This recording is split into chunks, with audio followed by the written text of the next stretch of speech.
Chapter 7. A Muddy Party. There was a table set out under a tree in front of the house, and the March Hare and the Hatter were having tea at it. A dormouse was sitting between them, fast asleep, and the other two were using it as a cushion, resting their elbows in it and talking over its head. Very uncomfortable for the dormouse, thought Alice. Only as it's asleep, I suppose it doesn't mind. The table was a large one, but the three were all crowded together at one corner of it. "No room, no room!" they cried out when they saw Alice coming. "There's plenty of room," said Alice indignantly, and she sat down in a large armchair at one end of a table. "Have some wine," the March Hare said in an encouraging tone. Alice looked over on the table, but there was nothing on it but tea. "I don't see any wine," she remarked. "There isn't any," said the March Hare. "Then it wasn't very civil of you to offer it," said Alice angrily. "It wasn't very civil of you to sit down without being invited," said the March Hare. "I didn't know it was your table," said Alice.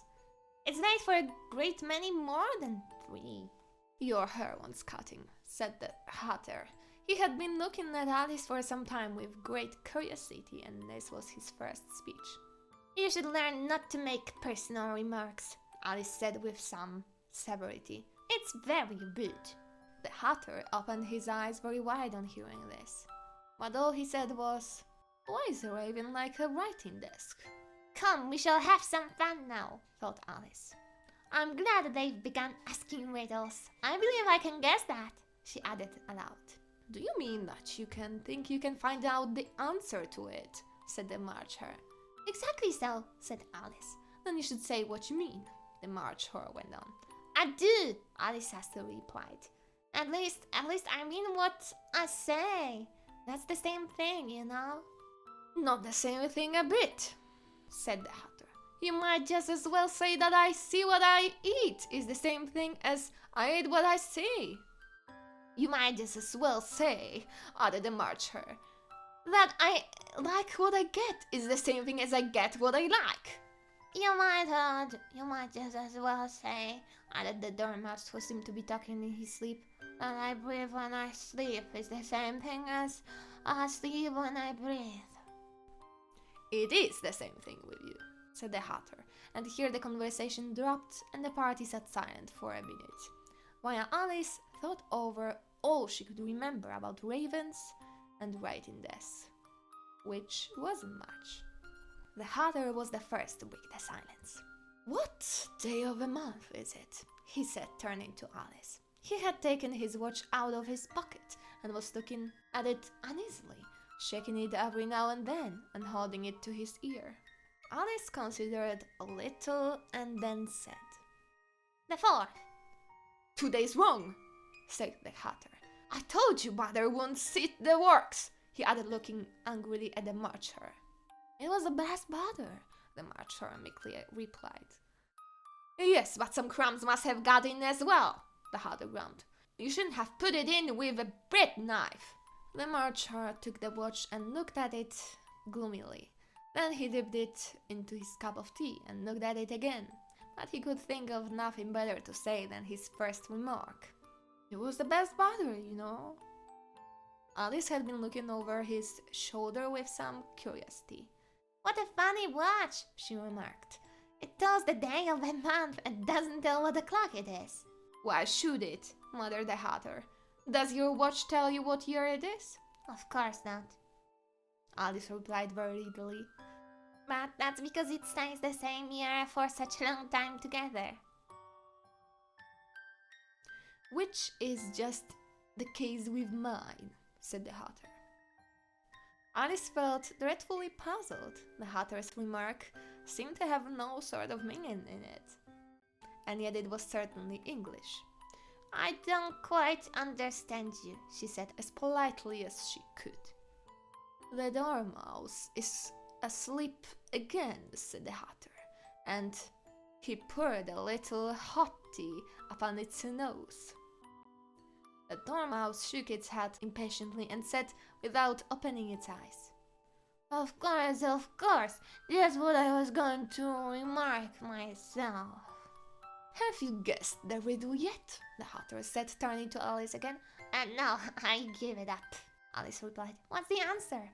I haven't the slightest idea, said the Hatter. Nor I, said the March Hare. Alice said wearily, I think you might do something better with that time, she said, than waste it in asking riddles that have no answers. If you knew time as well as I do, said the Hatter, you wouldn't talk about wasting it. It's him. I don't know what you mean, said Alice. Of course you don't, the Hatter said, tossing his head contemptuously. I dare say you never even spoke to time. Perhaps not, Alice cautiously replied, but I know I have to beat time when I learn music. Oh, that accounts for it, said the Hatter. He won't stand beating. Now if you only kept on good terms with him, he'd do almost anything you liked with the clock. For instance, suppose it were 9 o'clock in the morning, just time to begin lessons. You'd only have to whisper a hint to time, and around goes the clock in a twinkling. 1:30, time for dinner. I only wish it was, the March Hare said to itself in a whisper. That would be grand, certainly, said Alice thoughtfully. But then I shouldn't be hungry for it, you know. Not at first, perhaps, said the Hatter, but you could keep it to 1:30 as long as you liked. Is that the way you manage? Alice asked. The Hatter shook his head mournfully. Not I, he replied. We quarrelled last March, just before he went mad, you know, pointing with his teaspoon at the March Hare.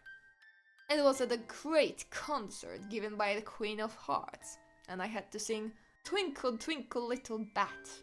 How I wonder what you're at. You know the song, perhaps? I've heard something like that. Like it, said Alice. It goes on, you know, the Hatter continued, in this way. Up above the world you fly, like a tea tray in the sky, twinkle, twinkle. Here the Dormouse shook itself and began singing in its sleep. Twinkle, twinkle, twinkle, twinkle. And went on so long that they had to pinch it to make it stop. Well, I'd hardly finished the first verse, said the Hatter, when the Queen jumped up and bawled out, He's murdering the time! Off with his head! How dreadfully savage! Exclaimed Alice. And ever since that, the Hatter went on in a mournful tone, he won't do a thing, I ask. It's always 6 o'clock, though. A bright idea came into Alice's head. Is that the reason so many tea things are put out here? She asked. Yes, that's it, said the Hatter with a sigh. It's always tea time, man. We've no time to wash the things between whiles. Then you keep moving around, I suppose, said Alice. Exactly so, said the Hatter, as the things get used up. Then what happens when you come to the beginning again? Alice ventured to ask. Suppose we change the subject, the March Hare interrupted, yawning. I'm getting tired of this. I vote the young lady tells us a story. I'm afraid I don't know one, said Alice, rather alarmed at the proposal. Then the Dormouse, sure, they both cried. Wake up, Dormouse, and they pinched it on both sides at once. The Dormouse slowly opened his eyes. I wasn't asleep, he said in a hoarse, feeble voice. I heard every word you fellows were saying. Tell us a story, said the March Hare. Yes, please do, pleaded Alice. And be quick about it, added the Hatter, or you'll be asleep again before it's done. Once upon a time there were 3 little sisters. The Dormouse began in a great hurry, and their names were Ozzy, Lazy, and Tilly, and they lived at the bottom of a well. What did they live on? Said Alice, who always took a great interest in questions of eating and drinking. They lived on treacle, said the Dormouse after thinking a minute or two. They couldn't have done that, you know, Alice gently remarked. They'd have been ill. So they were, said the Dormouse, very ill. Alice tried to fancy to herself what such an extraordinary ways of living would be like, but it puzzled her too much. So she went on. But why did they live at the bottom of the well? Take some more tea, the March Hare said to Alice very earnestly. I've had nothing yet, Alice replied in an offended tone, so I can take more. You mean you can't take less, said the Hatter. It's very easy to take more than nothing. Nobody asked your opinion, said Alice. Who's making personal remarks now? The Hatter asked triumphantly. Alice did not quite know what to say to this, so she helped herself to some tea and bread and butter, and then turned to the Dormouse and repeated her question. Why did they live at the bottom of the well? The Dormouse again took a minute or two to think about it and then said, It was a treacle well. There is no such thing. Alice was being very angrily, but the Hatter and the Marcher went shh shh, and the Dormouse sulkily remarked, If you can't be civil, you'd better finish the story for yourself. No, please go on, Alice said very humbly. I won't interrupt again. I dare say there may be one. One, indeed, said the Dormouse indignantly. However, he consisted to go on. And so these 3 little sisters, they were learning to draw, you know. What did they draw? Said Alice, quite forgetting her promise. Treacle, said the Dormouse, without considering at all this time. I want a clean-up, interrupted the Hatter. Let's all move one place on. He moved on as he spoke, and the Dormouse followed him. The March Hare moved into the Dormouse place, and Alice rather unwillingly took the place of the March Hare. The Hatter was the only one who got any advantage from the change, and Alice was a good deal worse off than before, as the March Hare had just upset the milk jug into his plate. Alice did not wish to offend the Dormouse again, so she began very cautiously. I don't understand. Where did they draw the treacle from? You can draw water out of a water well, said the Hatter. So I should think you could draw treacle out of a treacle well. Eh? Stupid? They were in the well, Alice said to the Dormouse, not choosing to notice this last remark. Of course they were, said the Dormouse. Well in. This answer so confused poor Alice that she let the Dormouse go on for some time without interrupting it. They were learning to draw, the Dormouse went on, yawning and rubbing its eyes, for it was getting very sleepy. And they drew all manner of things, everything that begins with an M. Why with an M? Said Alice. Why not? Said the March Hare. Alice was silent. The Dormouse had closed its eyes by this time and was going off into a doze, but on being pinched by the Hatter, it woke up again with a little shriek and went on. That begins with an M, such as mousetraps and the moon. And memory and muchness. You know, you say things are much of a muchness. Did you ever see such a thing as a drawing of a muchness? Really now you ask me, said Alice, very much confused. I don't think. Then you shouldn't talk, said the Hatter. This piece of rudeness was more than Alice could bear. She got up in great disgust and walked off. The Dormouse fell asleep instantly, and neither of the others took the least notice of her going, though she looked back once or twice, half hoping that they would call after her. The last time she saw them, they were trying to put the Dormouse into the teapot. At any rate, I'll never go there again, said Alice, as she picked her way through the wood. It's the stupidest tea party I ever was at in all my life. Just as she said this, she noticed that one of the trees had a door leading right into it. That's very curious, she thought, but everything's curious today. I think I may as well go in at once, and in she went. Once more, she found herself in the long hall and close to the little glass table. Now I manage better this time, she said to herself, and began by taking the little golden key and unlocking the door that led into the garden. Then she went to work nibbling and the mushroom. She had kept a piece of it in her pocket, till she was about a foot high. And then she walked down the little passage, and then she found herself at last in a beautiful garden, among the bright flower beds and the cool fountains. Chapter 8. The Queen's Croquet Grand. A large rose tree stood near the entrance of a garden. The roses growing on it were white, but there were 3 gardeners at it, busily painting them red. Alice thought this a very curious thing, and she went nearer to watch them. And just as she came up to them, she heard one of them say, "Look out now, 5! Don't go splashing paint over me like that!" "I couldn't help it," said 5 in a sulky tone. 7 jogged my elbow. On which 7 looked up and said, "That's right, 5. Always lay the blame on others." "You'd better not talk," said 5. "I heard the Queen say only yesterday you deserve to be beheaded." "What for?" said the one who had spoken first. "That's none of your business too," said 7.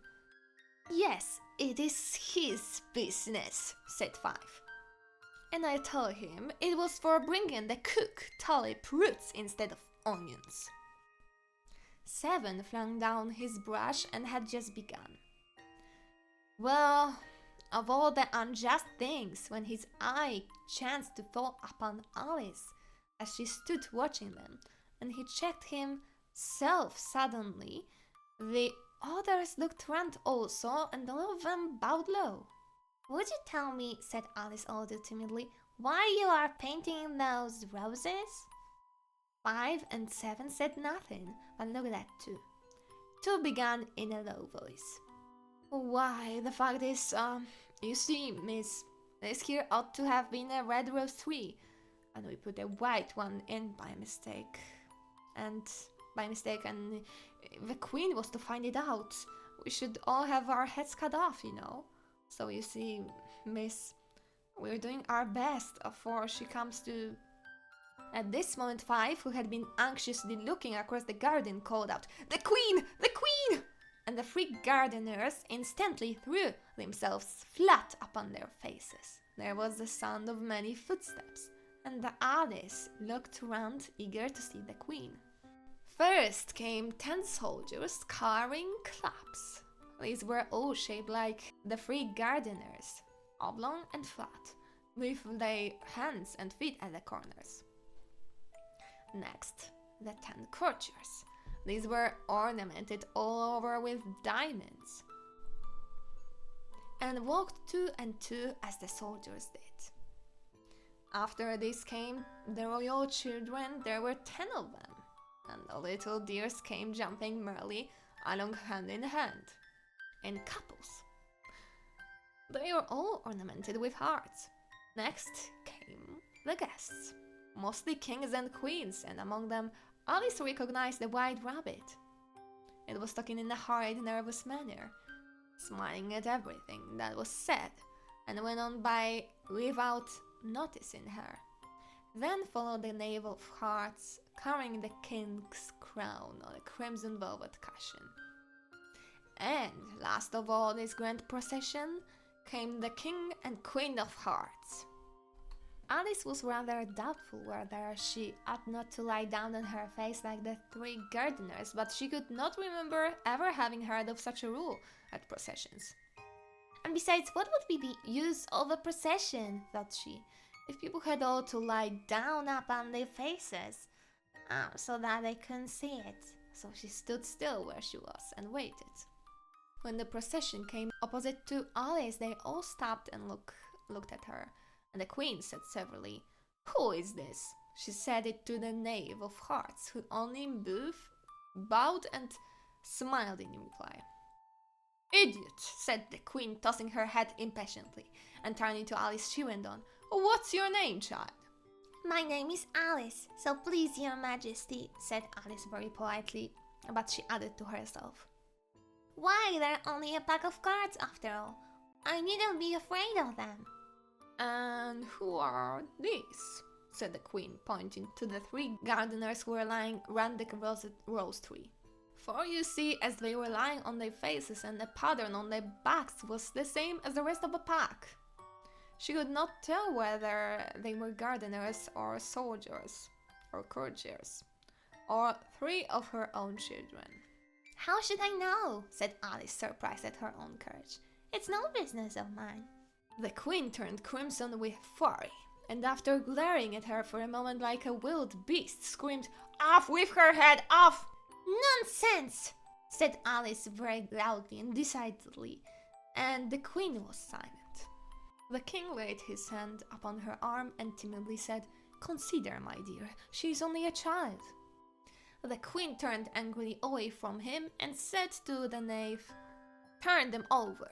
The knave did so very carefully with 1 foot. "Get up!" said the queen in a shrill, loud voice, and the 3 gardeners instantly jumped up and began bowing to the king, the queen, the royal children, and everybody else. "Leave off that!" screamed the queen. "You make me giddy!" And then turning to the rose tree, she went on. "What have you been doing here?"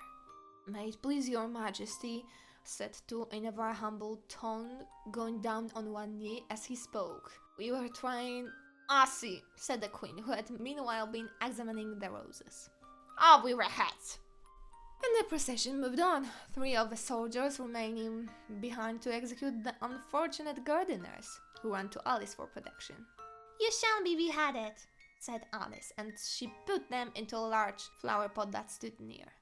The 3 soldiers wandered about for a minute or 2 looking for them and then quietly marched off after the others. "Are their heads off?" shouted the queen. "Their heads are gone, if it pleases your majesty," the soldiers shouted in reply. "That's right," shouted the queen. "Can you play cricket?" The soldiers were silent and looked at Alice as the question was evidently meant for her.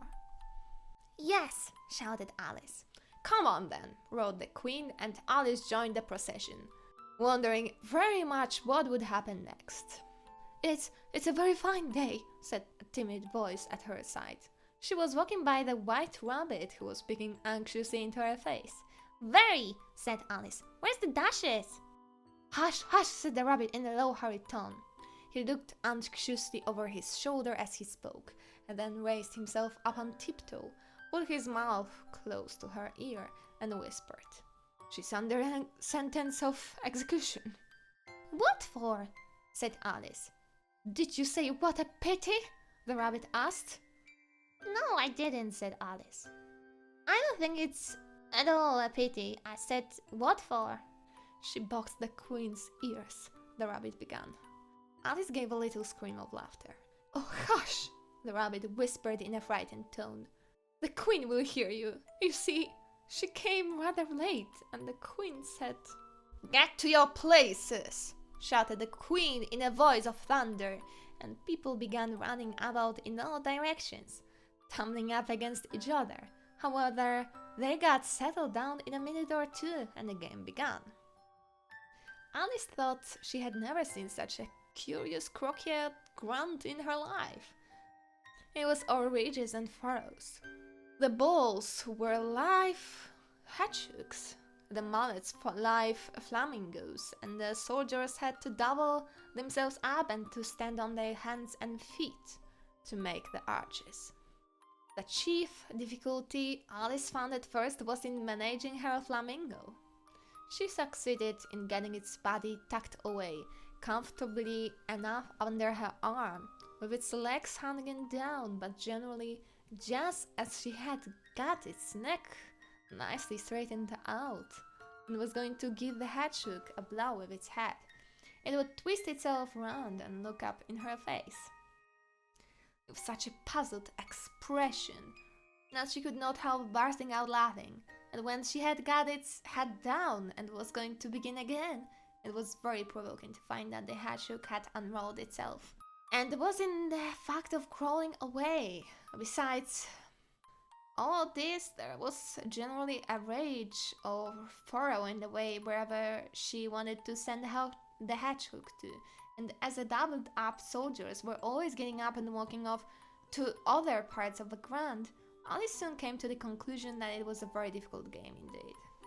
The players all played at once without waiting for turns, quarreling all the while and fighting for the hedgehogs. And in a very short time the queen was in a furious passion and went stamping about and shouting, "Off with his head," or "We're off with her head," about once in a minute. Alice began to feel very uneasy. To be sure, she had not as yet had any dispute with the queen, but she knew that it might happen any minute. And then, thought she, what would become of me? They're dreadfully fond of beheading people here. The great wonder is that there's any one left alive. She was looking about for some way of escape and wondering whether she could get away without being seen, when she noticed a curious appearance in the air. It puzzled her very much at first, but after watching it a minute or two, she made it out to be a grin, and she said to herself, "It's the Cheshire cat. Now I shall have somebody to talk to." "How are you getting on?" said the cat as soon as there was mouth enough for it to speak with. Alice waited till the eyes appeared and then nodded. "It's no use speaking to it," she thought, "till its ears have come, or at least one of them." In another minute the whole head appeared, and then Alice put down her flamingo and began an account of the game, feeling very glad she had someone to listen to her. The cat seemed to think that there was enough of it now inside, and no more of it appeared. "I don't think they play at all fairly," Alice began in rather a complaining tone. "And they all quarrel so dreadfully one can't hear oneself speak, and they don't seem to have any rules in particular. At least if there are, nobody attends to them, and you've no idea how confusing it is, all the things being alive. For instance, there's the arch I've got to go through next to walking about at the other end of a ground, and I should have crocketed the queen's hedgehog just now, only it ran away when it saw mine coming." "How do you like the queen?" said the cat in a low voice. "Not at all," said Alice. "She's so extremely..." Just then she noticed that the queen was close behind her listening, so she went on. "Likely to win, that it's hardly worthwhile finishing the game." The queen smiled and passed on. "Who are you talking to?" said the king, going up to Alice and looking at the cat's head with great curiosity. "It's a friend of mine, a Cheshire cat," said Alice. "Allow me to introduce it." "I don't like the look of it at all," said the king. "However, it may kiss my hand if it likes." "I'd rather not," the cat remarked. "Don't be impertinent," said the king, "and don't look at me like that." He got behind Alice as he spoke. A cat may look at the king," said Alice. "I read that in some book, but I don't remember where." "Well, it must be removed," said the king very decidedly, and he called the queen, who was passing at the moment. "My dear, I wish you would have this cat removed." The queen had only one way of settling all difficulties, great or small. "Off with its head," she said without even looking around. "I fetched the executioner myself," said the king eagerly, and he hurried off. Alice thought she might as well go back and see how the game was going on, and as she heard the queen's voice in the distance, screaming with passion. She had already heard her sentence 3 of the players to be executed for having missed their turns, and she did not like the look of things at all, as the game was in such confusion that she never knew whether it was her turn or not. So she went in search of her hedgehog. The hedgehog was engaged in a fight with another hedgehog, which seemed to Alice an excellent opportunity for crocketing one of them with the other. The only difficulty was that her flamingo was gone across to the other side of the garden, where Alice could see it trying in a helpless sort of way to fly up into a tree. By the time she had caught the flamingo and brought it back, the fight was over, and both the hedgehogs were out of sight. "But it doesn't matter much," thought Alice, "as all the arches are gone from this side of the ground." So she tucked it away under her arm, that it might not escape again, and went back for a little more conversation with her friend. When she got back to the Cheshire cat, she was surprised to find quite a large crowd collected round it.